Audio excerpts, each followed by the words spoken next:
GenAI capturing value in banking. Igor, are you ready for us? Yeah, absolutely. There you go. Hey, thanks, and good morning, everybody. It's good to see all of you here. What a show of conviction. You got dressed, came over to talk about the future of banking. We're going to talk about GenAI.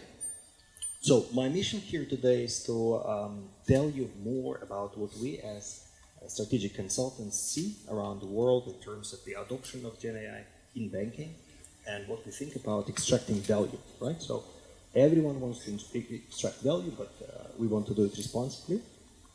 And we want to make sure that this extraction is actually based on certain facts, because there are many discussions about what exactly brings value now.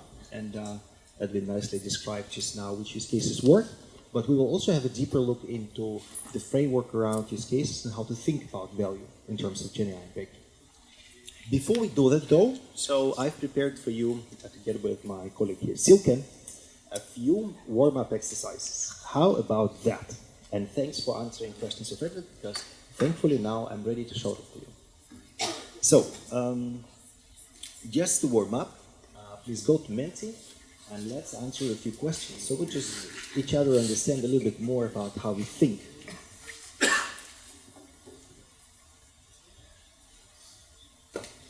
All right, so I'm not going to wait too much because we don't have too much time. So therefore, whoever is on time, fine. So the first question here is, what is the one word that comes to mind when you describe and think about generative AI nowadays? Yeah, what is that? Random answer, thank you. Imagination, computer data, language, future, fiction, innovation, yeah. Cool, boring, help, ChatGPT, revolution, experiment. Yeah, so that's maybe in a way why it got you out of your beds this morning, so you came over here to drink this coffee, right? Very good, very good. Yeah, and it feels like it's all everywhere. So it's about to revolutionize every industry and every function. So let's debunk some of that. And thank you for this. Let's move to the next question. So, what gets in the way of delivering GenAI-powered solutions in 2024 in your companies? Let's have a look about how you're thinking about the obstacles. Because everyone wants a piece of GenAI. So whenever I talk to my clients, especially when it's private equity, it's all about, tell me build versus buy. I want to buy something today, so it gives me value now. But it's not that easy. So let's see. Trust, risk. Yeah, regulation, risk and compliance, accuracy, yeah, so much on regulation. And well, unsurprisingly, because if you put it in front of the client, especially as what Edwin was saying in the client-facing scenarios and support, you really cannot so much rely on it by itself. So you need to have a certain degree of symbiosis, a certain degree of augmentation, GenAI with humans' capabilities. Yeah, absolutely. Well, thanks for that. Now, next question. So if you think about Gartner's framework here, and let me show you how it looks like. It looks like this to the hype cycle. So let's get together on the same page in terms of where do we think GenAI is on Gartner's hype cycle? Nowadays, yeah, right now. 0.3. Yeah, okay, so we're about to fall down, you think? Oh, it's well the expectations. Yes. Expectations, sure. So inflate expectations. Yes. Let's see to what degree we think expectations are indeed inflated. Yeah. So 3 is exactly there. And I think some people think it's even not enough inflated yet, or more inflated. Yeah. Thank you.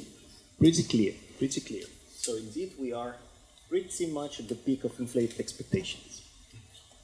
And the next one is, how many years do you think it takes before it can reach the plateau of productivity? You asked for today, this August 23. Almost half a year. Yeah. That's not today. We're talking speed, right? Sure. So let's get clear on how much we think it takes in years to come to the productivity.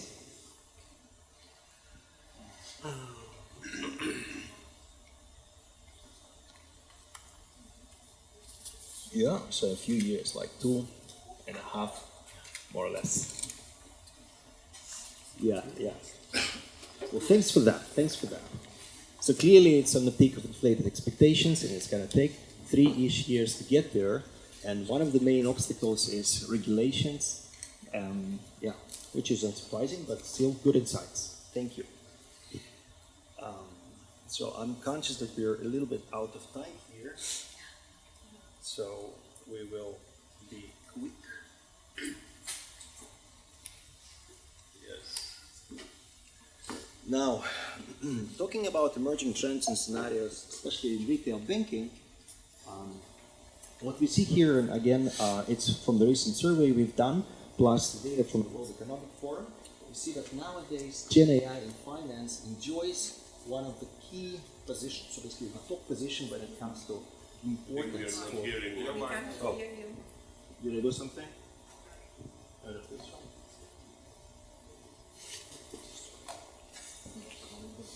Yeah, maybe the battery is out. Oh, yeah, works? Yeah, perfect. Yeah, so what I was saying is that nowadays GenAI enjoys the top place when it comes to the key technological trends. So retail bankers think about it as the number one important trend when it comes to others. Right? So you think about CBDCs, which was a big thing, of course, and still is. Digital euro is around the corner. Still, GenAI is so much higher on the agenda of retail bankers. And we here came together, and it's difficult to see, but this one we can share after. So this is an exhaustive compilation of use cases that we see our clients working on with regards to GenAI. And I can just summarize that. Unsurprisingly, again, right-hand side here, what gains scale currently, what delivers value is mainly chatbot, client interaction, data summarization type of thing. So that is what you can sort of buy and implement, if you will. And the rest of the use cases still need to enjoy those stages of coming through idea towards the POC and showing that they can actually deliver any value. Again, a summary here would be that, which is supposed to be big screen and sharp, but priority one, so what is priority one? Knowledge management, automation, simple personalization, it's basically the number one value potential piece here. Also, we think that applying it across functions will also deliver you synergies when it comes to value. Priority two, so high value, low complexity is value pools for data processing and management. And priority three would be basically things that have potential between some of the things related to digital infrastructure. So basically, you replacing existing bits of digital infrastructure and rethinking them by means of GenAI-aided types of workflows.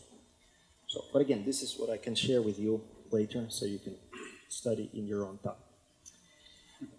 Together with the University of Amsterdam, I recently completed a piece of research that looked into strategic applicability of GenAI. So when is GenAI actually applicable to the extent that people can enjoy its value, and this value is delivered on the level of experienced worker? We saw that qualitative and creative tasks on the left-hand side, such as written content, brainstorm of ideas, and so forth, is something that typically is being carried out. And this is what people do most with... Now it's gone. It's gone? Oh, now I'm not sure what's going on here. Yeah, exactly. So less so is done for quantitative and technical tasks, right? Because when it comes to complex mathematical types of models, when it comes to multi-layered frameworks, it's not easy to have a ChatGPT-like solution execute those tasks for you. So therefore, left-hand side is where it's used the most, right-hand side is where it's used, but not as much. Quality of the output is on the level of experienced worker on average, which is great news anyway, because if you are not experienced worker, well, you can enjoy ChatGPT as a helper. When it comes to expectations, so most of the people that use ChatGPT-like solutions, they see that the collaboration with AI will make a positive impact on their jobs, regardless of the fact that potentially they will be displaced, especially quality. If the quality of the output is lower than average, potentially those people can be displaced, and same time the expectation is that the 1/3 people think that the impact will be positive. One thing about the negative impact here is to say that whereas on the top you see that simple idea generation type of tasks, so such as brainstorming ideas and so forth, delivers quite some improvement. So bottom performers improved 43%, top performers improved a little bit as well. Complex problem solving types of tasks, so tasks that require complex reasoning on the basis of numerical evidence or data, well, that is where the performance decreases. And we need to be aware of that as people that implement different use cases and look at whether for a specific use case the solution is usable or not. One big insight here is that in both cases, originality of thought as a quality of your output suffers. So when it comes to originality and creativity, this goes down. You see that the average shrinks. What does it mean? It means that when we use LLM-based solutions and, well, for example, ChatGPT on creative idea generation types of assignments, whereas the performance for an individual can increase, the novelty and the quality, therefore, for group exercise does decrease, which means that if multiple companies and multiple people try to optimize towards the same direction, for example, in this case, we've looked at the test done for writers. Novelty of their writings really decreases, and ideas get grouped in one specific, let's say, part of the chart. Which means that usefulness-wise, it is still good, and it gives you a good sort of kickback when it comes to maybe assignments like, hey, let's create a manual for a certain new product that we have. But if you are creating a truly novel piece, a piece that requires a certain degree of creativity and novelty as a quality of its creative output, well, then it suffers big time. Which means that we need to think strategically and openly about when and how we apply GenAI-based types of solutions. Just to finish that piece, you see that during the adoption month, if we tested on people that expected to deliver visual and text-based creative outcome, the productivity, of course, increases, then it plateaus, but we have the novelty, content and visual type of novelty steadily declining all the way through. Right? Now, how to strategically apply GenAI in banking? First of all, one follow-up on the previous slide. Together with the University of Amsterdam again, we came to this conclusion that when you think about the problem and solution space, existing solutions can be solved, existing problems can be solved with existing solutions by means of GenAI really well. When it comes to reconfiguration, so finding existing solutions for new problems, GenAI is somewhat applicable too. But when it comes to new combination, well, that's where the output really suffers, and we cannot expect increase in performance from a GenAI type of a use case. Moving on to specifically retail banking, this is our insights that looks into the reasons banks think that they need to invest in GenAI. So we see productivity enhancement, customer experience, cost savings. Exploration of the use case wise, most of the banks are looking at the use cases or planning to invest, and almost half, 45% are already investing in GenAI. When it comes to stages, you can see for yourselves here. So most of the banks are doing all kinds of beta testing and design. So not many have it in production still. When it comes to budget dedicated to GenAI, and this is innovation budget, you see that nowadays it's said that 29% of the innovation budget comes straight to GenAI because banks are concerned with being left behind potentially if the investment is not realized. This is our input in terms of which use cases are selected by banking managers and the leads in banks. Top front office ones, client-facing ones, back office ones. You see that here you have some of the interesting ones like real-time fraud detection, enhanced AML KYC. So a lot of that is now being discussed and tried. Personalization, hyper-personalization, cross-selling, of course marketing, customer segmentation, personalized product recommendations. So those are some of the key use cases that banks are testing or implementing as we speak. Now, how do you typically start with GenAI? How do you start with a project related to GenAI? Well, it typically goes through 6 stages as far as we can reflect on what we've seen. So you articulate the value, because articulation itself is a difficult exercise. Not everyone understands how to do that. You define the use case that you want to tackle. Sometimes you need to truly take a step back to make sure that your use case is not just a rip and replace of existing tech or existing process, but it is a reimagination of the existing process, because that's only when a solution like this can come to fruition, when you have reimagined the process that you are running for a few years. Then it's a decision on the AI model itself. So which model do you use? How do you source it? How do you buy it? So who is this one vendor type of model? Is a multi-model exercise? It's the adaptation and the testing, the fine-tuning, it's the optimization of the model, expansion of the use case potentially, and lastly, it's the application integration. And nowadays you heard of RAG. So basically RAG types of architectures, augmented types of architectures are gaining a lot of momentum because they can include the wisdom of the world and the wisdom that is locked in your companies that you don't want yet to or cannot share with the outside world. So that's typically the process. Important to keep in mind that not only you have to think about incremental improvements. So incremental improvements is a good thing, and sometimes you can even, in case of as we've seen, customer interaction, customer agents, and marketing types of use cases, you can articulate the value, you can even create a business case, clear drivers, you can put savings everywhere. Still, we see that most successful companies also place big bets. Unless you place big bets, you cannot win very often. And it's not always possible to clearly articulate the value of a big bet you're placing. So it's important to have this dual strategy, incremental plus big bets. What do you have to think about when you think about GenAI? Well, we go through thinking the enterprise, not going to go through all of that, just wanted to highlight that clearly regulatory issues, legal issues are there, responsible and ethical AI, probably we're going to talk about it in a second, is well important. So how do you make it less biased? How do you make sure that when you approach your clients, it is done in a way that it's the voice of your institution, not the voice of an average person in the world? But on the left-hand side here, how do you disrupt your business model? How do you create new products and services? How do you think about breakthrough innovation? Because before, unless you do it, somebody else will do it. So you have to think also openly and strategically. Again, the point on the big bets. So that's for me some of the key points that we see are important.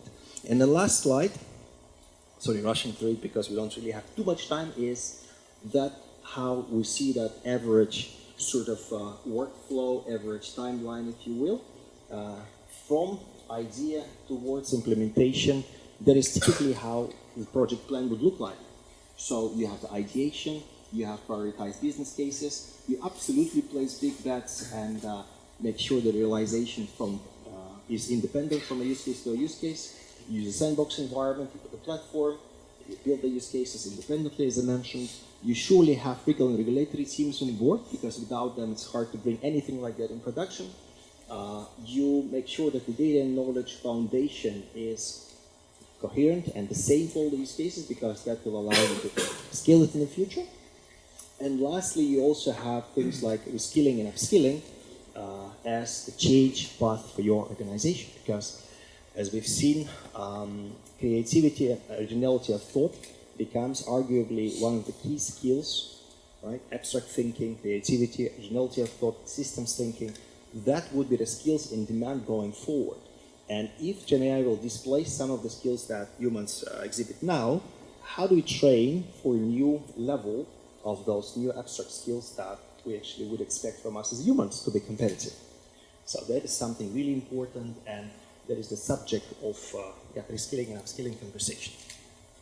Well, thanks everybody. If you want more, come to me and we'll discuss. Thank you.